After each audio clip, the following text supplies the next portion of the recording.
So మనతో మాట్లాడడానికి ఇక్కడ లాయర్ శ్రీరామ్ గారు ఉన్నారు. సో సార్ని అడిగి తెలుసుకుందాం అసలు లోపల విచారణ ఎలా జరిగింది, వాయిదా అంటే 14 రోజుల రిమాండ్ విధించడం దానిపై మనం అడిగి తెలుసుకుందాం. సార్ శ్రీరామ్ గారు చెప్పండి. సో ఏంటి మేడం రొటీన్ ప్రాసెస్ లో భాగంగానే వాళ్ళు రిమాండ్ చేసినటువంటి వ్యక్తికి హెల్త్ మెడికల్ చెకప్ చేసుకొని జడ్జి ముందు రిమాండ్కి తీసుకొస్తారు. జడ్జి గారు డిస్క్రిషనరీ పవర్ ఉంటుందండి, చేయాలా వద్దా అనేది. జడ్జి గారు డిస్క్రిషనరీ పవర్ మేరకు అది రిమాండ్ చేయడం జరిగింది. అంటే ఒక కామన్ మ్యాన్ తరహా వేరు, ఒక నేషనల్ అవార్డు గ్రహీత pan India star Allu Arjun గా మనం చెప్పుకుంటూ ఉన్నాం. ఆయనకి రిమాండ్ వేయడం పట్ల కూడా ఆగ్రహం వ్యక్తం చేస్తున్నారు.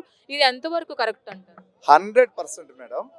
పెద్దవారైనా చిన్నవారైనా చట్టమే. కానీ బిఎన్ఎస్ లో లోపాలు ఉన్నాయి. గౌరవ సుప్రీంకోర్టు వారు దీన్ని కలగజేసుకొని బిఎన్ఎస్ లో ఉన్న లోపాలను సరిదిద్దాల్సినటువంటి అవసరం ఉంది. ఈ రోజు అల్లు అర్జున్ గారు లాంటి మంచి వ్యక్తి వెళ్ళారు అని చెప్పి ఎంతో మంది ఫ్యాన్స్ వచ్చారు. అప్పుడు బయటపడుతుంది చట్టంలో ఉన్నటువంటి లోపాలు. బిఎన్ఎస్ ప్రకారంగా సెక్షన్ 105 ఏం చెప్తుంది అని అంటే, ఎవరైనా ఇంటెన్షనల్లీ అనుకొని నేరపూరిత ఉద్దేశం కలిగి ఉండి నేరం జరుగుతుందని వాళ్ళు ఆలోచన చేసుకొని అక్కడికి వెళ్ళినట్లయితే వాళ్ళు పనిషబుల్ ఫర్ అండర్ 105 సెక్షన్. అది డిస్క్రిప్షన్ దాంట్లో ఉంది. కానీ ఏం చేస్తున్నారంటే ఆ డిస్క్రిప్షన్ ప్రకారం ఉందని వదిలిపెట్టేసి వీళ్ళు కావాలని అరెస్ట్ చేసినట్టుగా ఉందనేది జనం చెప్తున్నారు. అయితే ఇక్కడ మేమేమంటామంటే, సెక్షన్ అనేది పెట్టిన తర్వాత ఆ సెక్షన్ కంటెంట్ అదే 5 సంవత్సరాల నుంచి 10 ఏళ్ల వరకు లేదా ఫైన్ కిందికి కూడా వేయడానికి అవకాశం ఉన్న సెక్షన్ అది, ఆ సెక్షన్ ప్రకారం. కానీ ఇక్కడ గమనించాల్సింది ఏంటంటే, వెళ్ళినటువంటి అక్యూజ్డ్ పర్సన్ అంటారు ఇప్పుడు అల్లు అర్జున్ గారిని. అక్యూజ్డ్ పర్సన్ ఆ ఉద్దేశంతో వేరొకరు తను వెళ్తే మరణించాలి అనే ఉద్దేశాన్ని కలిగి ఉన్నాడా లేదా అన్నది జ్యుడిషియరీ వారు గమనించాల్సినటువంటి అవసరం ఉంది. ఒకవేళ అంటే ఏంటంటే అది డిస్క్రిషనరీ పవర్. ఇప్పుడు నేను ఒక ఆలోచన కలిగి ఉంటాను ఒక విషయం పట్ల. నేను మొదటి నుంచి కూడా బిఎన్ఎస్ ను వ్యతిరేకించాం. నేనే కాదు, ఆల్మోస్ట్ 99% అడ్వకేట్స్ బిఎన్ఎస్ ను వ్యతిరేకించారు. బిఎన్ఎస్ లో జరుగుతుంది ఏంటి అని అంటే, బిఎన్ఎస్ లో ఫస్ట్ జ్యుడిషియల్ పవర్ని, పోలీస్ పవర్ని, జ్యుడిషియల్ పవర్ని పొలిటికల్ లీడర్స్ వాళ్ళ చేతుల్లో పెట్టుకోవాలనుకున్నారు బిఎన్ఎస్ లో. ఆ విధంగా బిఎన్ఎస్ ను రూపకల్పన చేశారు. పొలిటికల్ లీడర్స్ చేతుల్లో పెట్టుకున్న తర్వాత అప్పుడు పొలిటికల్ లీడర్స్ కావాలనుకుంటే బిఎన్ఎస్ ప్రకారంగా పోలీసు వాళ్ళకి డైరెక్షన్స్ ఇచ్చి అరెస్ట్ కాకుండా చేసే పరిస్థితులు ఈ బిఎన్ఎస్ లో దాపురించినాయి. కాబట్టి ఇది కరెక్ట్ అయినటువంటిది కాదు. బిఎన్ఎస్ లో చేసేటటువంటి అన్ని కూడా ఖచ్చితంగా ఇది యాజ్ యూజువల్ రొటీన్ లో భాగంగా అతనికి 14 రోజులు రిమాండ్ విధించారు.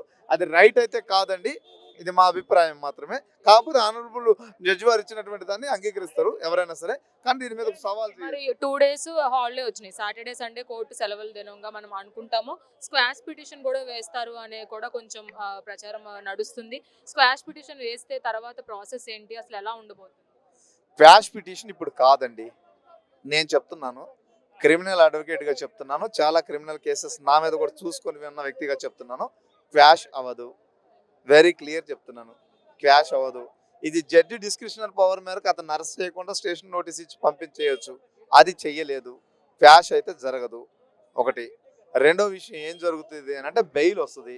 అది లంచ్ మోషన్ పిటిషన్ వేసుకోవచ్చు, హౌస్ మోషన్ పిటిషన్ వేసుకోవచ్చు. ఇప్పుడు నెక్స్ట్ హాలిడే ఉంది కాబట్టి అందులో బెయిల్ ఇస్తారు. సెక్షన్ 105 అనేది కరెక్ట్ కాదు. ఇప్పుడు నేను ఈ మీడియా ద్వారా నేను గౌరవ ఇందులో ఖచ్చితంగా అండి చాలా రాంగ్ జరుగుతుంది. యాక్చువల్గా ఏంటంటే, సెక్షన్ 105 ప్రకారంగా ఇందులో అల్లు అర్జున్ గారిని అరెస్ట్ చేయాల్సినటువంటి అవసరమే లేదు ఇందులో. ఎందుకు అనంటే, సెక్షన్ 105లో చెప్పేది ఏంటంటే, నేరపూరిత ఆలోచన ఉండి తను అక్కడికి వెళితే మరణం జరుగుతుంది అనే ఆలోచన కలిగి ఉన్నప్పుడు మాత్రమే ఆ వ్యక్తిని అరెస్ట్ చేయాల్సినటువంటి అవసరం ఉంటుంది. కానీ ఇందులో నేరం జరుగుతుందనే ఆలోచనతో కానీ లేకపోతే నేరం జరగాలనే ఉద్దేశంతో కానీ ఒకరు మరణించాలని కానీ అక్యూజ్డ్ పర్సన్ అయిన అల్లు అర్జున్ గారు వెళ్ళరు. కాబట్టి ఇదేంటనంటే, ఈ సెక్షనే కరెక్ట్ కాదు. నేను మొదటి నుంచి చెప్తున్న బిఎన్ఎస్ లో ఇచ్చినటువంటి చట్టాలు ఇది కేవలం పొలిటికల్ లీడర్లు వాళ్ళ చేతుల్లోకి తీసుకోవాలనుకుంటున్నారు. జ్యుడిషియల్ పవర్ని పొలిటీషియన్స్ చేతుల్లోకి తీసుకోవాలనే ప్రయత్నం మాత్రమే జరుగుతుందని మాత్రం చెప్పగలను నేను.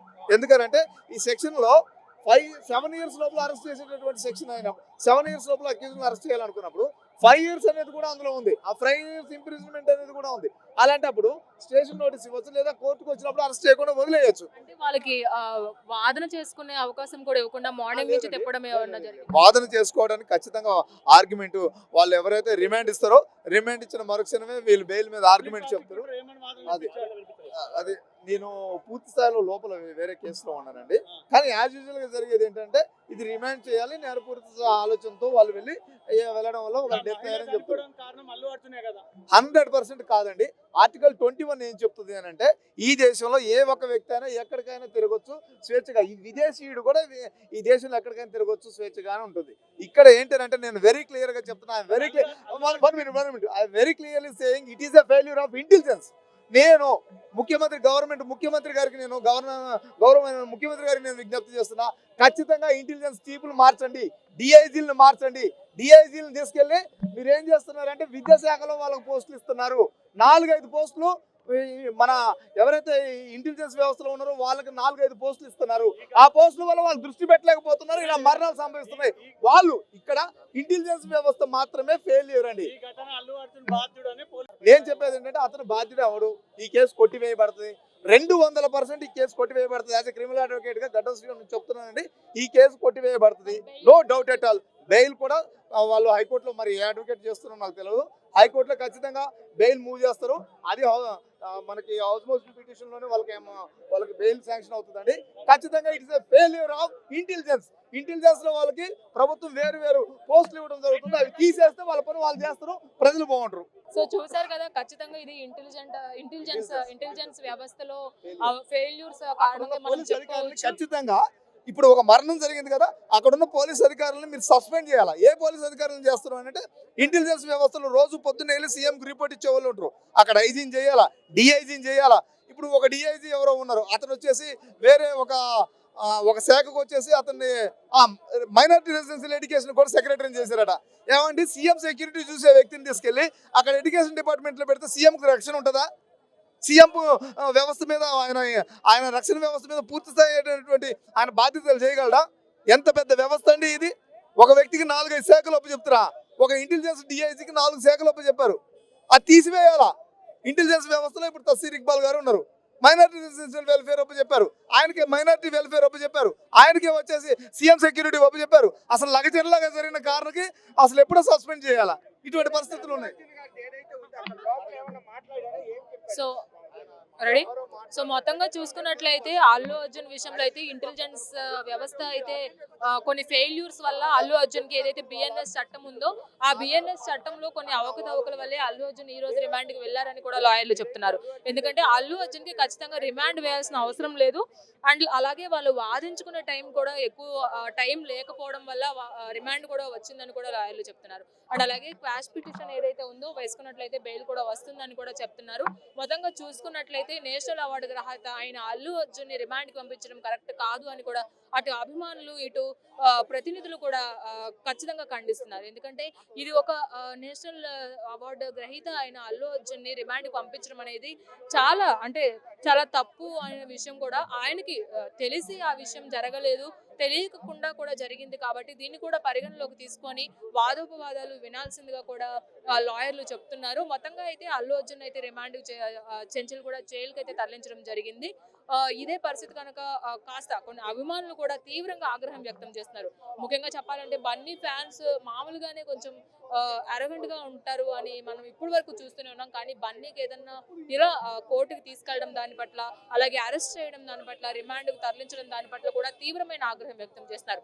మనం మొత్తంగా చూసుకున్నట్లయితే అల్లు అర్జున్ ఖచ్చితంగా దీనికి ఆయనకి తెలియకుండా జరిగిన విషయం అయినప్పటికీ కూడా ఇప్పటికే నష్టపరిహారం అందించినప్పటికీ ఒక మనిషి ప్రాణానికి 25 లక్షలు అనేది విలువ కాదు.